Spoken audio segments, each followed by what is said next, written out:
tutengeneze mazingira alafu tuanze fundisho letu. Na kabla sijaomba, nahitaji msomaji popote pale ulipo, uniazime kitabu kinaitwa Timotheo wa kwanza 2 mstari wa kwanza. Ni wa kwanza Timotheo. Timotheo, Paulo anasemaje katika kitabu cha Timotheo yule? Timotheo wa kwanza 2 aya yake ya kwanza. Basi kabla ya mambo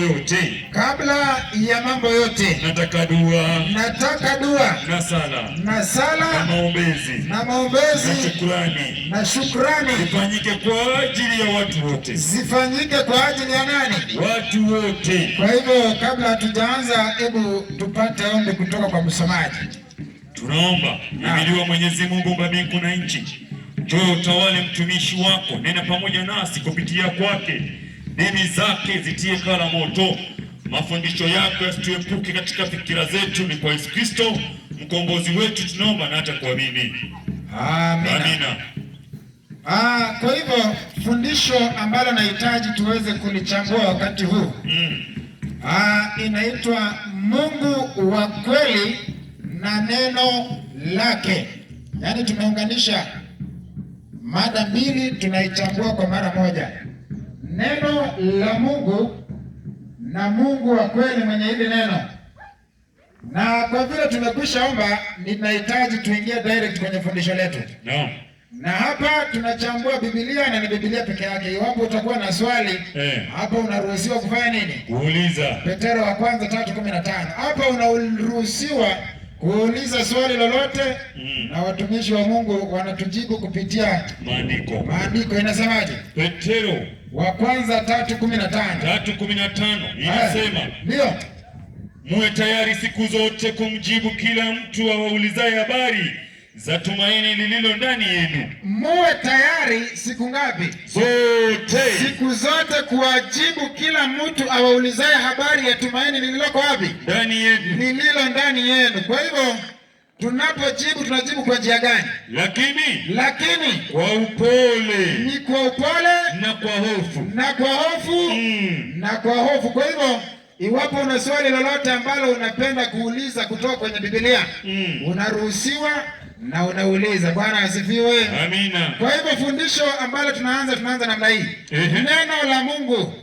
Neno la nani? Mungu. Nipe Yohana 1:1. Yohana 1 aya yake ya kwanza. Inasemaje? Hapo mwanzo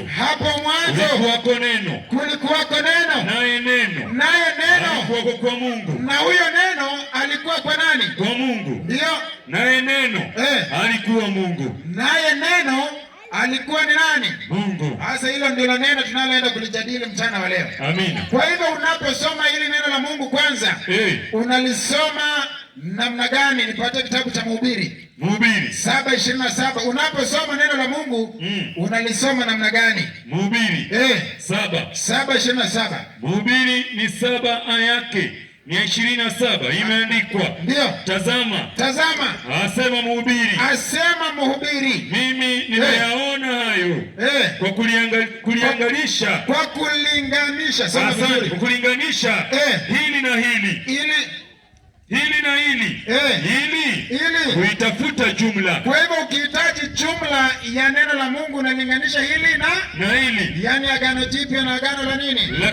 Agano la kale. Kwa hivyo neno la Mungu, unapohitaji neno lolote, iwapo una swali lolote, unatafuta wapi?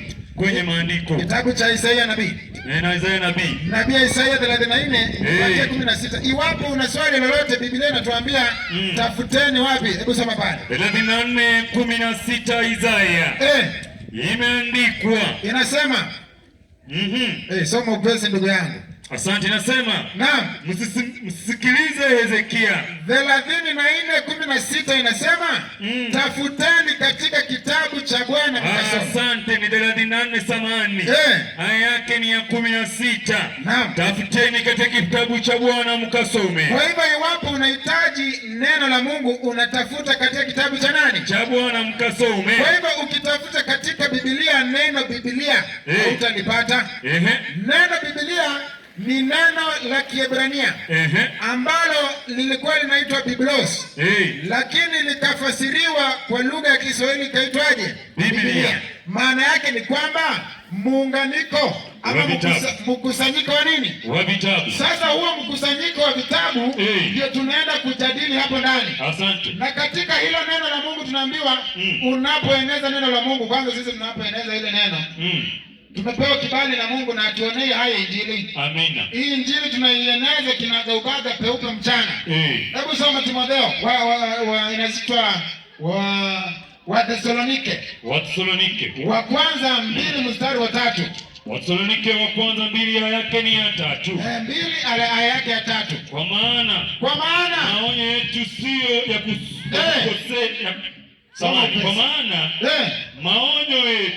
maana maonyo yetu sio ya ukosefu wala ya uchafu, wala si maonyo ya uchafu, wala ya hila, wala si maonyo ya hila. Twende. Ninasema bali kama vile tulivyopata kibali kwa Mungu. Tukumbe tumepewa kibali na nani? Na Mungu. Hili neno tunapolieneza, kibali tumepewa na Mungu. Endelea. Tulipata kibali kwa Mungu kuitilia amana nini? Tuweke amana Injili. Ndivyo na ndivyo tunenavyo. Kwa hivyo Injili hii, neno hili tunapolieneza, tunalieneza kama lilivyo. Jambo lingine, unapoangalia wanahistoria wanapita, watu wanapita, mamluki wanapita, majemadari wanapita, lakini neno la Mungu tunaambiwa halitapita milele. Kitabu cha Isaia 40. Isaia nabii mwana wa Amozi 40. Nipatie fungu la 7 na 8. Isaia 40 aya yake ni ya 7 na 8. Inasema majani yakauka, ua linanyauka, kwa sababu pumzi ya Bwana yapita juu yake. Lakini watu hawa ni majani. Ndio. Majani yakauka, ua lanyauka, bali neno la Mungu wetu litasimama milele. Litasimama nini? Milele. Litasimama milele. Jambo lingine kuhusiana na neno, tunaambiwa na Biblia ya kwamba neno la Mungu ni upanga. Nipatie kitabu cha Waebrania 4:12. Soma upesi pale. Tunaambiwa neno la Mungu ni upanga uwao wote ukatao kuwili. Twende. Waebrania 4 aya ya 12.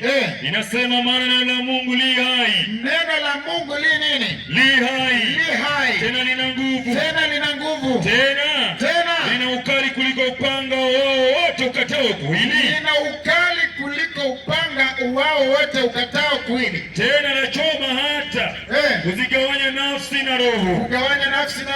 Na viungo na mafuta yaliyomo ndani yake. Wapi? Ndani yake. Hilo ni neno la nani?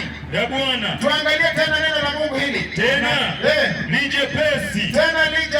Yatambua mawazo na makusudi ya moyo. Tena tunaambia neno la Mungu ni nyundo. Bwana asifiwe. Amen. Yaani neno la Mungu ni kama nini? Nyundo. Nipatie kitabu cha Yeremia nabii. Nipatie 23 utaanza 28 mpaka 29. Asante. 23:28. Inasemaje? Yeremia nabii. Ndio. Inasema nabii aliye na ndoto. Na aseme ndoto yake. Na yeye aliye na neno langu. Aliye na neno la Mungu. Na aseme neno langu kwa uaminifu. Kwanza neno la Mungu unalisema kwa nini? Kwa uaminifu. Sio unasema neno la Mungu na unalifasiri kulingana vile unajua, hapana. Unalisema kwa uaminifu. Endelea 29. Makapi ni kitu gani kuliko ngano? Asema Bwana. Je, neno langu si kama moto? Asema Bwana. Na kama nyundo. Ivunjayo mawe vipande.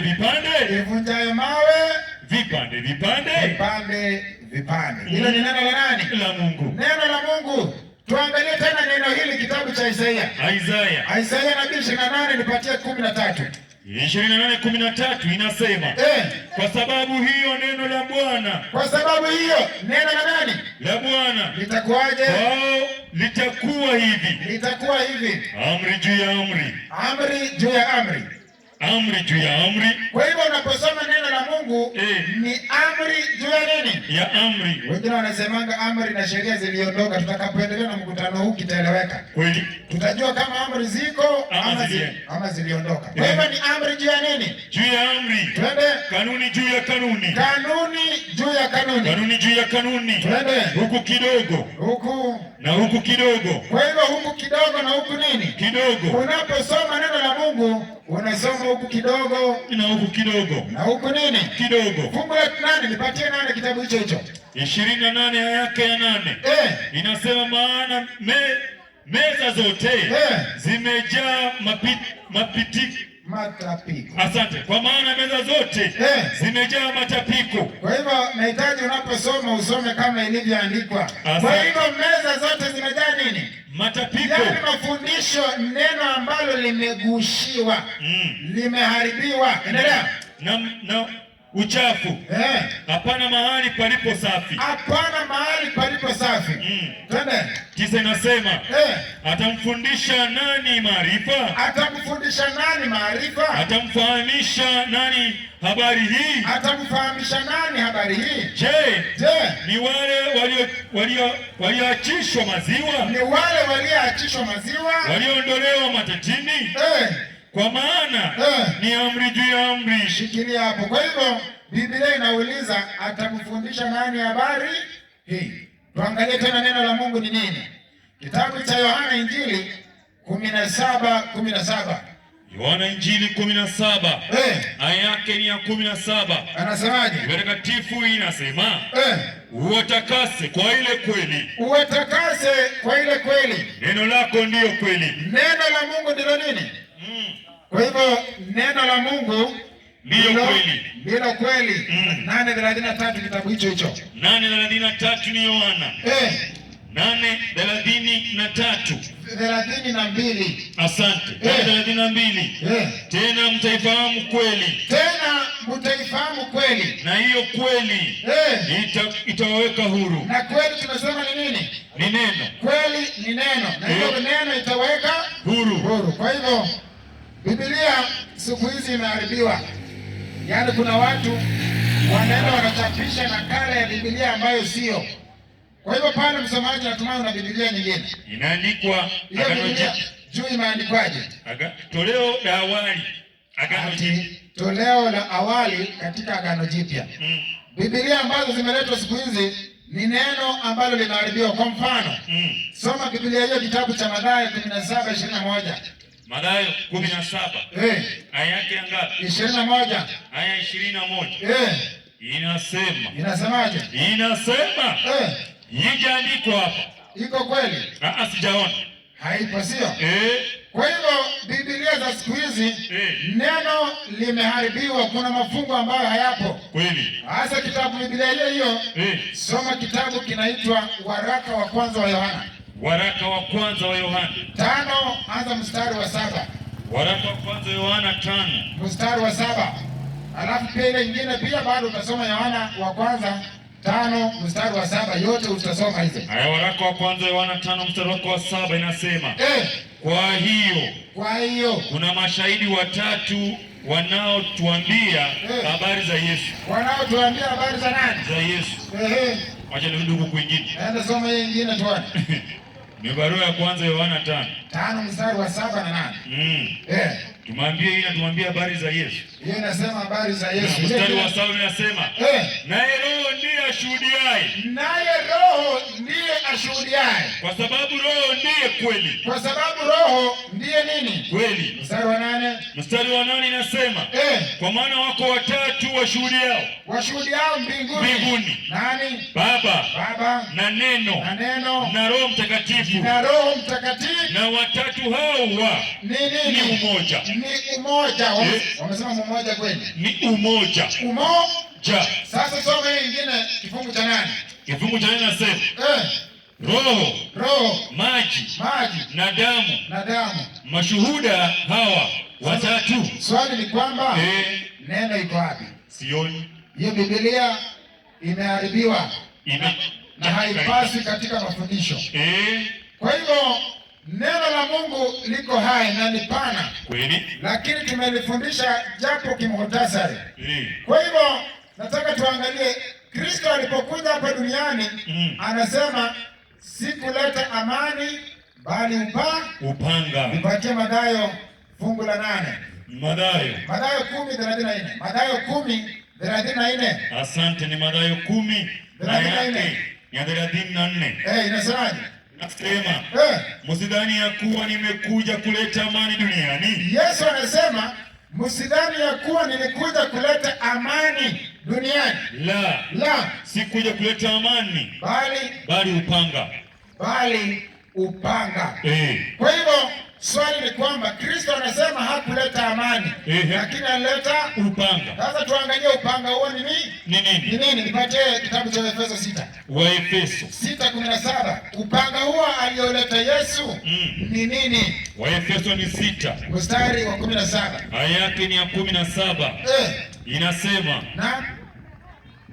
asante. Inasema tena ipokeeni chapeo ya wokovu na nini? Na upanga wa Roho ambao ni neno la Mungu. Na upanga wa Roho ambayo ni nini? Neno la Mungu. Kwa hivyo upanga ni nini? Ni neno la Mungu. Ni neno la Mungu. Amina. Sasa kupitia neno hili kupitia hili neno ni mangapi yalifanyika? Mathayo 8:8. Mathayo 8:8. Mathayo ni 8. 8. Aya yake ni ya 8. Inasema ya kwamba ndio yule akida akamjibu akasema, Bwana, mimi sistahili wewe uingie chini ya dari yangu. Chini ya dari yangu. Lakini sema neno tu. Lakini sema nini? Neno tu. Sema nini? Neno tu. Kwa hivyo kwa neno tu utafanyikaje? Na mtumishi wangu atapona. Na mtumishi wangu atafanyaje? Atapona. Kwa hivyo hili neno la Mungu linapotajwa watu wanafanya nini? Wanapona. Fungu la 16 inasema hata kulipokuwa jioni wakamletea wengi wenye pepo akawatoa pepo kwa neno lake. Kwa neno la nani? Lake. Kwa neno lake. Kwa hivyo kwa neno la Mungu wenye pepo wanafanyaje? Wanapona. Bwana asifiwe. Amina. Kwa hivyo ni neno na neno la Mungu peke yake. Amina. Kwa hivyo nataka tuangalie jambo lingine sasa. Mwenye hili neno mwenye nini? Neno. Mwenye hili neno ambaye ni Mungu wa kweli. Jambo la mwisho tunapomalizia kwenye neno neno la Mungu, nipate Mithali kwanza. Mithali 30 fungu la 5 na 6. Mithali 30 fungu la 5 na la 6 pale sasa. Tani nasema kila neno la Mungu limehakikishwa. Kila neno la Mungu limefanyaje? Limehakikishwa. Neno la Mungu halina kasoro. Limehakikishwa. Yeye ni ngao yao wamwaminio. Mungu ni ngao yao wanaofanyaje? Wamwaminio. Wanaomwamini. Endelea. Usiongeze neno katika maneno yake. Katika neno la Mungu usiongeze. Usiongeze neno. Usiongeze neno lolote katika maneno yake. Asije akakulaumu. Ukaonekana kuwa muongo. Hivyo ndivyo inavyosoma. Kwa hivyo katika neno la Mungu hatupaswi kuongeza neno wala kuondoa neno. Tuone ukiondoa unafanyikaje. Unapoondoa neno la Mungu ni nini kinafanyika? Nipate kitabu cha Ufunuo wa Yohana. 22:18. Ufunuo Yesu kwa Yohana 22 aya yake ya 18. Hiyo ni nzuri, inasemaje? Inasema ya kwamba namshuhudia kila mtu ayasikiaye maneno ya unabii wa kitabu hiki. Mtu yeyote akiongeza, Mungu atamwongezea hayo mapigo yaliyoandikwa katika kitabu hiki. Na mtu yeyote akiondoa lolote katika maneno ya unabii wa kitabu hiki, Mungu atamuondolea sehemu yake katika ule mti wa uzima. Katika ule mti wa nini? Wa uzima. Na katika ule mji mtakatifu ambao habari zake zimeandikwa katika kitabu hiki. Bwana asifiwe. Amina. Kwa hivyo kuna watumishi wa Mungu wanaongeza maneno yao kwenye neno la Mungu. Kweli. Mungu mwenyewe atakapokuja ataonana nao. Kweli. Kwa mfano anakuja anaambia waumini ya kwamba panda mbegu ubarikiwe. Panda mbegu, na mbegu yao wanasema panda mbegu ya 310. Hiyo ni fedha. Tuangalie neno la Mungu inasema mbegu maana yake nini? Kweli. Hebu nipate kitabu cha Luka 11. Nipatie 8:11. Nipe 8:11. Ni 8 aya yake ya 11 Luka 8 aya yake ya 11. Biblia Takatifu nasema na huo mfano. Maana yake hii. Maana yake ni nini? Hii. Mbegu. Neno la Mungu. Wamesema mbegu ni pesa. Ni neno la Mungu. Mbegu ni neno la nani? La Mungu. Bwana asifiwe. Amina. Sasa tuangalie mwenye neno sasa. Mwenye nini? Neno. Mwenye neno ambaye ni Mungu wa nini? Wa neno. Wacha nisiseme maneno yangu. Tuangalie huyu anaitwa nani? Nipate kitabu kinaitwa Yeremia nabii. 10 mstari wa 10. Kitabu cha Yeremia. 10 aya yake ni ya 10 Yeremia. Biblia Takatifu inasema. Inasemaje? Bali Bwana ndiye Mungu wa kweli. Bali Bwana ndiye Mungu wa nini? Wa kweli. Bali Bwana Mungu ndiye Mungu wa kweli. Ndiye Mungu aliye hai. Mungu aliye hai. Mfalme wa milele. Mfalme wa milele. Mbele za ghadhabu yake nchi yatetemeka. Mbele ya Mungu, mbele ya ghadhabu yake nchi yote inafanyaje? Yatetemeka. Inatetemeka. Wala mataifa hayawezi kustahimili hasira yake. Kwa hivyo huyo ndiye Mungu wa kweli. Tunaenda kumalizia kumjadili mchana wa leo. Amina. Katika sehemu ya uchambuzi wa nini? Biblia. Sasa huyu Mungu wa kweli, unajua manabii wa kale walipokuwa wakilala wakionyeshwa njozi, tunaambia kwamba alilala, neno la Mungu likamjia kusema kwa mfano. Yeremia huyo patie 4:1 yake ya kwanza. Kama ukitaka kurudi Israeli, asema Bwana, utanirudia mimi. Na kama ukitaka kuyaondoa machukizo yako, usiwe mbele ya macho yangu, ndipo utaondolewa. Nawe utapata hivi kama Bwana aishivyo. Ukiendelea pale chini inasema naye inasema Bwana alimjua tangu alipokuwa ndani ya utumbo wa mama wake, tena neno la Bwana likamjia kusema. Kwa hivyo Mungu alikuwa anasema na manabii kupitia neno. Sasa huyo Mungu ndiye tunaenda kumwangalia. Huyo Mungu wa kweli aliyeumba mbingu na nini? Na nchi. Kwanza tuangalie Mungu ni wangapi? Mungu ni wangapi katika Biblia? Katika kitabu kinaitwa Kumbukumbu la Torati. Nipatie 6 mstari wa 4. 6 aya yake ni ya 4. Inasema sikiliza Israeli. Bwana Mungu wetu. Bwana ndiye mmoja. Ni wawili kweli? Bwana ndiye mmoja. Kumbe Bwana ni wangapi? Moja. Bwana ni mmoja. Amina. Bwana asifiwe. Amina. Kwa hivyo Mungu tunayemhubiri mchana wa leo ni Mungu mmoja. Hatuna miungu kamwe. Kweli. Jambo lingine, nipate kitabu kinaitwa kitabu cha Waefeso ambayo inasema Bwana mmoja, imani moja, ubatizo ngapi? Moja. Ni 5 ngapi? Mstari wa 4. Ni 5 aya yake ni 4. Soma pale. Kitabu cha Waefeso iliyoandikwa na Paulo. Ni Waefeso 4 aya yake ya 5. Soma pale. Waefeso 4 yake ya 5. Bwana mmoja. Bwana wangapi? Mmoja. Bwana mmoja. Imani moja. Ubatizo mmoja. 6. Tutakapoendelea tutaangalia ubatizo. Fungu la 6. Mungu mmoja. Mungu ni wangapi? Mmoja. Mungu mmoja. Naye ni Baba wa wote. Na yeye ni Baba wa nini? Wa wote. Baba wa wote. Aliye juu ya yote. Na katika yote. Na ndani ya yote. Huyo ni Mungu wa nini? Mmoja. Mungu wa kweli. Jambo lingine, huyu Mungu ako na mtu anaitwa mwanawe. Yaani mwana wa nani? Ambaye katika huyo mwana ndio peke yake kuna nini? Kuna uzima. Nipatie Yohana 3:36. Yohana 3:36. Yohana 3 aya yake ya 36. Hebu anzia 17 na 18 alafu ende 36. Yohana 3:16. Kwa maana jinsi hii Mungu aliupenda ulimwengu. 17. 17 yasema maana Mungu hakumtoa mwana. Maana Mungu hakumtoa mwana. Asante. Kwa maana Mungu hakumtuma mwana ulimwenguni ili auhukumu ulimwengu, bali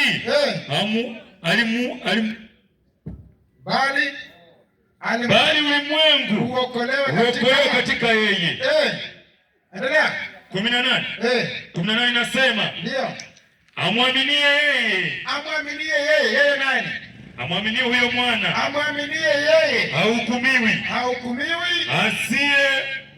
Asiamini amekwisha kuhukumiwa. Amekwisha kufanyaje? Kuhukumiwa. Sasa katika huyo mwana ukimwamini una nini? Una uzima wa milele. 36. 36. Amwaminie mwana yu uzima wa milele. Na uzima wa milele. Yu na uzima wa milele. Naam. Asiyemwamini mwana. Hataona uzima. Hataona nini? Uzima. Bali ghadhabu ya Mungu inamkalia. Jambo lingine, Mungu ameteua majina yake kwenye Biblia. Ndiposa ili watu wasije wakajikirimia majina yake. Kwa mfano, kuna watu wanakufuru, inaitwa kufuru. Kukufuru ni kuchukua jina la Mungu na kujiwekea. Kwa mfano, kuna watu ndugu wanajiita reverend. Ukweli uongo? Kweli. Wanajiita reverend. Nataka uchukue Biblia ya King James Version English. King James Version English. English, King James Version. Sasa inatoa wapi mtumishi? Hata kama iko kwenye nini pale. Natumai kuna Biblia hapo. King James Version English. Inasema he hath commanded his covenant forever.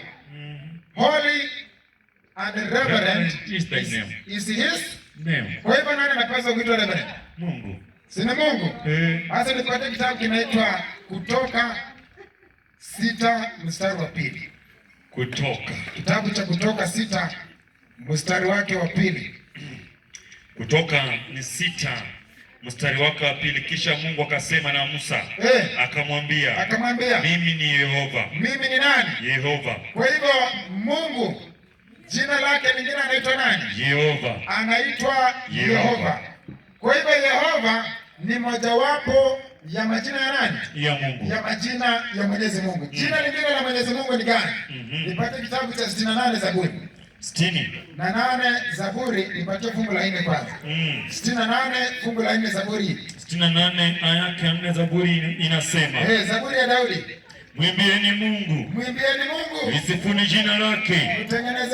Mtengenezeni njia ya barabara. Kama apitaye majangwani kama mpanda farasi. Kama mpanda farasi. Jina lake ni Yahu. Jina lake ni nani? Yahu. Ambayo kwa Kiebrania wanaita Yahweh. Yaani Yahu. Hiyo ni mojawapo ya majina ya nani? Majina ya Mwenyezi Mungu. Kwa hivyo Mwenyezi Mungu ana sifa gani? Mwenyezi Mungu ana sifa gani? Nipate sifa ya kwanza katika kitabu cha Zaburi. 139 fungu la 7, 8 na 9. 139 fungu la 7, 8 na 9, kitabu cha Zaburi huyu. Asante. 139 mstari wa 7, 8 na 9. Wa 7 nasema niende wapi nijiepushe na roho wako? Niende wapi nijiepushe na roho wako? Niende wapi nikukimbie uso wako? Kama nikipanda mbinguni. Kama ningepanda mbinguni. Wewe uko. Bado Mungu yupo. Ningefanya kuzimu kitanda changu. Wewe uko. Twende. Ningezitua mbawa za asubuhi. Na kukaa pande za mwisho wa bahari. Huko nako mkono wako utaniongoza. Kwa hivyo hiyo inaonyesha kwamba Mungu yuko kila mahali. Kwa hivyo sifa za Mungu ziko kadhaa. Ziko sifa mbalimbali. Lakini tunataja 2, 3 kwa ajili ya Mungu, kwa ajili ya muda. Sifa nyingine ya Mungu wa kweli ndio hii. Ya kwamba yeye ni muumbaji. Nipate kitabu cha Yeremia 27 fungu la 5. Yeremia 27 fungu la 5. fungu la 5 inasema ya kwamba mimi nimeumba dunia hii. Mungu anasema yeye ameiumba nini? Dunia hii. Twende.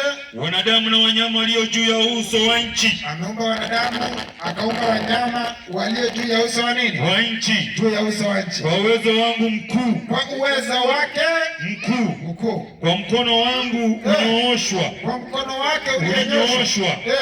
Nami nawapa watu kama nipendavyo. Kama nipendavyo. Huyo ni Mungu wa nini?